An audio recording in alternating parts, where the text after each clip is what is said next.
Hello guys, welcome back to my channel. Friends, कैसे हैं आप सब? आई होप कि आप सभी बहुत अच्छे होंगे। दोस्तों, आज मैं फिर से आपके लिए लेके आई हूँ बहुत ही यूज़फुल टिप्स एंड ट्रिक्स जो आपके बहुत ही ज़्यादा काम आएंगे। ये किचन टिप्स आपके समय और पैसे दोनों की बचत करेंगे, तो बिना स्किप किए वीडियो को प्लीज़ एंड तक वॉच करें। वीडियो ज़रा से भी यूज़फुल लगे तो लाइक, शेयर और सब्सक्राइब करें। तो चलिए देख लेते हैं आज की यूज़फुल टिप क्या है। बढ़ते हैं पहले टिप की तरफ। तो पहली टिप है फ्रेंड्स, हमारे इस तरह के तांबे और पीतल के बर्तनों को लेके अक्सर इनको धोना हमारे लिए बहुत ही मुश्किल काम होता है। इनको रगड़ रगड़ कर धोने में बहुत ज़्यादा समय लग जाता है। तो आज मैं आपके साथ शेयर करूंगी इनको इंस्टेंट क्लीन किस तरह से कर सकते हैं, और इसमें आपकी ना ज़्यादा मेहनत लगेगी और ना ही ज़्यादा समय लगेगा। तो आप क्या करिए, इस तरह से एक भगोने में 1 से 2 गिलास पानी को गर्म होने के लिए रख दीजिए, और पानी जब गर्म होने लगे तो हम इसमें ऐड करेंगे चाय पत्ती। 2 टेबल स्पून के करीब चाय पत्ती हम इसमें डाल देंगे। हाई फ्लेम पर ढक्कन से कवर करके इस पानी को अच्छे से बॉईल होने देंगे। और अगर आपके पास इस तरह के नींबू के छिलके पड़े हैं, इनको मैं स्टोर करके फ्रिज के अंदर रखती हूँ, क्योंकि क्लीनिंग में ये बहुत ज़्यादा काम आते हैं। इन 3-4 लेमन के छिलकों को मैं एयर टाइट बॉक्स के अंदर स्टोर करके फ्रिज के अंदर रखती हूँ। तो इनको हम डालेंगे मिक्सी के जार के अंदर, और साथ में डालेंगे 1 टेबल स्पून के करीब नमक, और इनको हम ग्राइंड कर लेंगे। थोड़ा सा पानी भी इसमें ऐड कर लेंगे और इसको हम पीस कर इसका एक पेस्ट बना लेंगे। तो ये देखिए फ्रेंड्स, इसका एक पेस्ट टाइप का हमने बना लिया। अब इस पेस्ट को भी हम चाय पत्ती के पानी में डालकर बॉईल कर लेंगे। आप इसकी जगह पे नींबू का रस भी ले सकते हैं। नींबू के छिलके या नींबू ना हो तो उसकी जगह पर आप विनेगर भी ले सकते हैं। नींबू के छिलकों को फेंकने की बजाय आप इनको क्लीनिंग में यूज कर सकते हैं। तो नींबू के छिलके ग्राइंड नहीं हुए हैं, उनको छोटे पीसेस में कट करके ग्राइंड करें। ये देखिए, चाय पत्ती का पानी भी हमारा बॉईल हो गया है। तो अब इस लेमन के पेस्ट को भी हम इस चाय पत्ती के पानी में ऐड कर देंगे। अब मीडियम फ्लेम पर हम इसको 1 मिनट तक बॉईल कर लेंगे। ये हमारा बहुत ही इफेक्टिव सोल्यूशन बनकर तैयार हो चुका है। तो अब इसको स्पून से हम अच्छे से मिक्स कर लेंगे, और अब इसमें हम ऐड करेंगे 1 टेबल स्पून के करीब बेकिंग सोडा, और इन सभी को लो फ्लेम पर हल्का सा हम बॉईल होने देंगे। फ्रेंड्स, बेकिंग सोडा डालते ही इसमें एक रिएक्शन होता है और इस तरह का झाग इसमें बन जाता है। तो ये देखिए, गैस में ऑफ कर चुकी हूँ। बस इतना ही हमें इसको बनाना है। तो उसके बाद अब हम इसको छलनी की हेल्प से छान लेंगे। ये हमारा बन गया है बहुत ही इफेक्टिव क्लीनिंग सॉल्यूशन, यानी कि तांबे पीतल के बर्तनों को चमकाने के लिए बहुत ही इफेक्टिव सॉल्यूशन ये बन गया है। आप चाहें तो डायरेक्टली इस पतीले के अंदर अपने तांबे पीतल के बर्तनों को डिप कर सकते हैं, लेकिन हमें इसे स्टोर करना है, तो इसलिए हल्का गुनगुना होने पर हम इसको छान लेंगे। तो ये देखिए, इस तरह से छानने के बाद आप इसको स्टोर करके भी रख सकते हैं किसी भी बॉटल के अंदर। तो ये देखिए, अच्छे से मैं स्पून से, छलनी से इसको निचोड़ते हुए छान रही हूँ, ताकि चाय पत्ती की और लेमन के जितने भी गुण हैं वो इस पानी में आ जाएं। तो अब हम इसमें ऐड करेंगे 1 से 2 टेबल स्पून के करीब कोई भी लिक्विड जेल। तो आप चाहे तो यहाँ पे डिटर्जेंट भी डाल सकते हैं। और अब हमारा ये पूरी तरह से कंप्लीट बन चुका है। तो अब हम इस पानी के अंदर डाल देंगे। तांबे, पीतल, यहाँ तक कि चांदी के बर्तन भी आप डाल सकते हैं। तो इसके अंदर हम जब इन सभी चीज़ों को डालेंगे तो 1 घंटे तक कम से कम आपको इस गुनगुने पानी के अंदर इनको भिगो के रखना है। तो ये अपने आप ही बिल्कुल क्लीन हो जाएंगे। आपको ना ज़्यादा इनको रगड़ना पड़ेगा, या फिर आप डायरेक्ट भी इनको जब पतीली में बॉईल कर रहे हैं तब भी आप इनको ऐड कर सकते हैं। उसी पतीली में आप डिटर्जेंट या फिर लिक्विड जेल ऐड कर सकते हैं। तो ये देखिए, 2 चांदी के सिक्के और 1 पीतल की छोटी प्लेट और तांबे का 1 लोटा, इन सभी को मैंने इस पानी में डिप कर लिया है। देख सकते हैं 15 मिनट तक ही मैंने इनको डिप रखा है, और आप जहाँ पर मैंने इनको डिप रखा था वहाँ से आप इनकी शाइन देख सकते हैं। तो इस तरह से कम मेहनत में, कम समय में आप अपने इस तरह के तांबे, पीतल और चांदी के बर्तनों को क्लीन कर सकते हैं। और जब तक आप इनको भिगोने रखेंगे तब तक आप अदर काम घर का कर सकते हैं।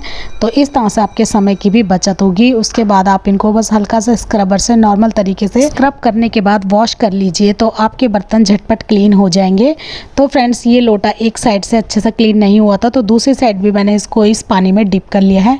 तो उसके बाद मैं आपको रिजल्ट दिखाती हूँ। तो ये देखिए, चांदी के सिक्कों को भी हम इस तरह से स्क्रबर से हल्का सा रब करेंगे। तो पहले ये बहुत ही ज़्यादा काले थे, जिससे कि अब ये काफ़ी ज़्यादा साफ़ हो चुके हैं। तो इस तरीके से भी आप अपने बर्तनों को क्लीन कर सकते हैं। और चांदी को क्लीन करने की दूसरी टिप मेरे पास है। उसके लिए हम ले लेंगे एक भगोना, और इसके अंदर डालेंगे इस तरह से फॉइल पेपर, और इसके ऊपर 1 गिलास पानी हम डाल देंगे।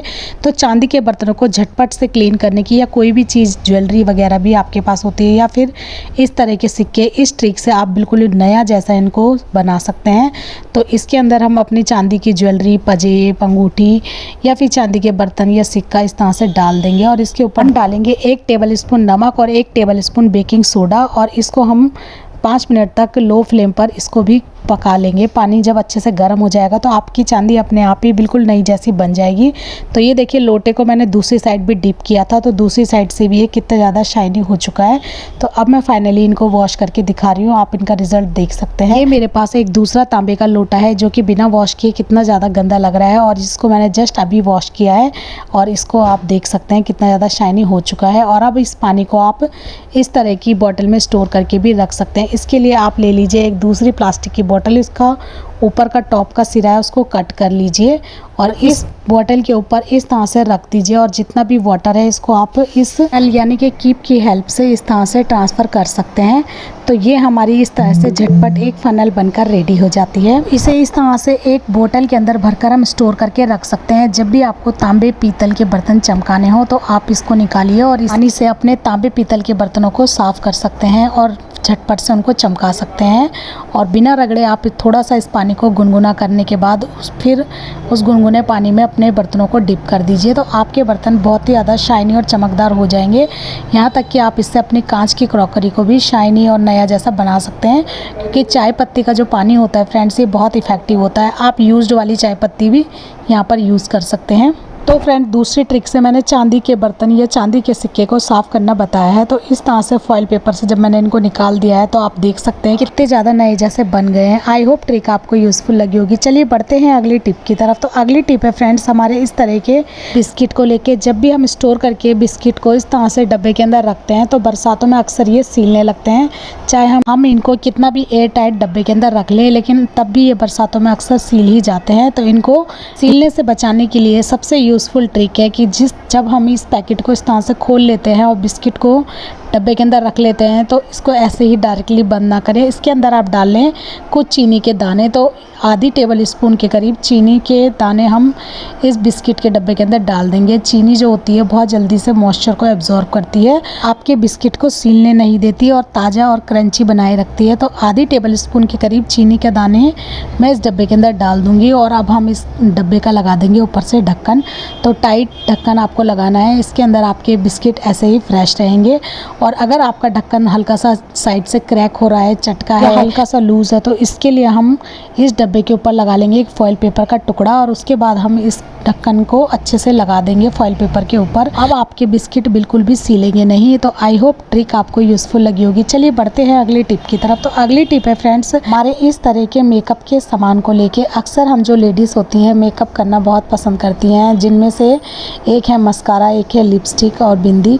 तो फ्रेंड्स अक्सर क्या होता है कि मस्कारा और जो इस तरह की लिक्विड वाली लिपस्टिक होती है ये बार बार यूज़ करने से बहुत जल्दी ड्राई हो जाती है और सूख जाती है, लेकिन इसके अंदर काफ़ी सारा मटेरियल बचा होता है जिसको हम फिर से रीयूज़ कर सकते हैं। तो इन मेकअप आइटम को फिर से रीयूज़ करने के लिए हम ले लेंगे इस तरह का एक विटामिन ई का कैप्सूल। ये विटामिन ई का कैप्सूल बहुत ईजिली हमें मेडिकल शॉप में मिल जाता है, और अगर आपके पास ये ना हो तो इसकी जगह पे आप ग्लिसरीन भी ले सकते हैं। 2-3 ड्रॉप हम इसमें विटामिन ई के कैप्सूल इस तरह से डाल देंगे, और अगर आप ग्लिसरीन डाल रहे हैं तो उसके भी 1-2 ड्रॉप आप डाल सकते हैं। और इस तरह से डालने के बाद फिर ऊपर से आप इसका ढक्कन लगा लीजिए, और इसको लगाने के बाद अच्छे से हिला लेंगे ताकि ये अच्छे से मिक्स हो जाए। तो ये देखिए इस तरह से मैंने लिपस्टिक के अंदर भी 1-2 ड्रॉप डाल दी हैं।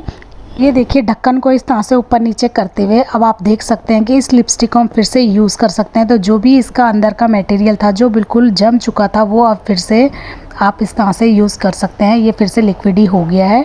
तो इस तरह से आप इनको फेंकने की बजाय यूज़ कर सकते हैं। और आप मस्कारा भी देख सकते हैं कि इसको भी हम ढक्कन खोल के इस तरह से ऊपर नीचे थोड़ा मिक्स कर लेंगे। उसके बाद मैं आपको मस्कारा को भी लगा के दिखाती हूँ। तो ये देखिए इस तरह से हमारा जो मस्कारा है ये भी पूरी तरह से लिक्विड ही हो चुका है। और अगर आपका लाइनर भी इस तरह से सूख गया है तो आप लाइनर को भी यूज़ कर सकते हैं इस ट्रिक से। तो आई होप ट्रिक छोटी सी है, आपको यूज़फुल ज़रूर लगी होगी। यदि यूज़फुल लगा हो तो एक लाइक करें। चलिए बढ़ते हैं अगली टिप की तरफ। तो अगली टिप है फ्रेंड्स हमारे पास इस तरह की वुडन स्टिक होती है आइसक्रीम की, क्योंकि बच्चों की अक्सर क्रिएटिविटी में हम इस तरह की स्टिक को यूज़ करते हैं। या अगर आपके पास आइसक्रीम की वुडन स्टिक है या कोई भी वुडन स्टिक हो तो आप इनको यूज़ में ला सकते हैं बहुत ही नए तरीके से। आप क्या करिए इस तरह की जो वुडन स्टिक हैं ये बहुत ही जल्दी से कोई भी फ्रेगनेंस को अपने अंदर एब्जॉर्ब कर लेती है, और इसकी जो फ्रेगनेंस होती है बहुत देर तक आती रहती है। तो हम इनके ऊपर क्या डालेंगे, थोड़ा सा एसेंशियल ऑयल। तो फ्रेंड्स, इन बरसातों के दिनों में आपके घर में, शू रैक में, अलमारी में या फिर बाथरूम से अगर बैड स्मेल आती है तो इनके ऊपर आप कुछ ड्रॉप डाल दीजिए एसेंशियल ऑयल की।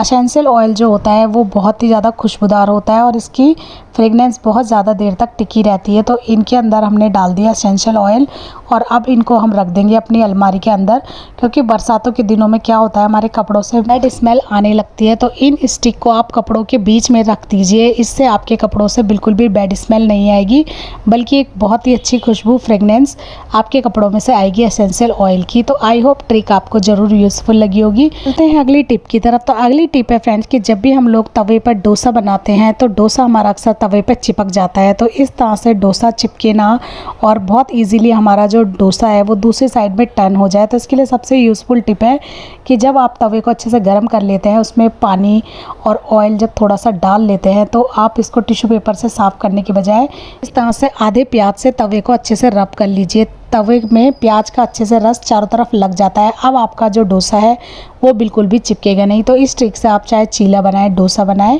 तो आप देख सकते हैं बिल्कुल भी आपका डोसे का जो बैटर है वो तवे पे नहीं चिपकेगा। तो जब आप डोसा बनाएं तो पहले तवे को हाई फ्लेम पर गर्म करें, उसके बाद लो टू मीडियम फ्लेम पर आपको डोसे का बैटर डालना है और जब ये अच्छे से 2-3 मिनट तक नीचे की तरफ से सिक जाएगा, उसके बाद आप इस तरह से इसको दूसरी साइड में टर्न कर लीजिए। ये बिल्कुल भी नहीं चिपकता और बहुत इजीली आपके बहुत परफेक्ट डोसा बनकर तैयार होता है। तो ये देखिए दूसरी साइड में भी ये सिक चुका है, तो इसको वापस से मैंने सीधा कर लिया और इसके ऊपर आप जो भी चीज़ लगाना चाहते हैं, ये टमाटो केचप, मेयोनी या कोई चटनी, तो अच्छे से स्प्रेड कर लीजिए। उसके बाद आप अपना आलू का मिक्सचर या फिर पनीर का मिक्सचर या फिर कुछ भी नहीं है तो ओनली वेजीज को बारीक बारीक कट कर कर आप इसके ऊपर अच्छे से स्प्रिंकल कर सकते हैं और आपका बहुत ही टेस्टी और हेल्दी डोसा बनकर तैयार हो जाएगा। तो आप देख सकते हैं मैं इसके ऊपर इस तरह का आलू का मिक्सचर डाल रही हूँ कि मैं ये मसाला आलू डोसा बना रही हूँ। तो इस तरह से हम बहुत ही इजीली डोसा या उत्पम या फिर चीला कुछ भी बना सकते हैं ब्रेकफास्ट में। तो आई होप टिप छोटी सी है, आपको ज़रूर यूज़फुल लगी होगी। टिप यूज़फुल लगी हो तो एक लाइक ज़रूर करें। आज के लिए फ्रेंड्स बस इतना ही। वीडियो आपको कैसी लगी मुझे कमेंट करके ज़रूर बताएं। वीडियो ज़रा सी भी यूज़फुल लगी हो तो प्लीज़ वीडियो को लाइक, शेयर और सब्सक्राइब करना बिल्कुल ना भूलें। कौन सी टिप आपको पहले से पता थी मुझे कमेंट करके ज़रूर बताएं। किस शहर से आप इस वीडियो को देख रहे हैं, मुझे ये जानकर भी बहुत खुशी होगी। मिलते हैं एक ऐसी यूज़फुल वीडियो में, तब तक के लिए bye bye and take care.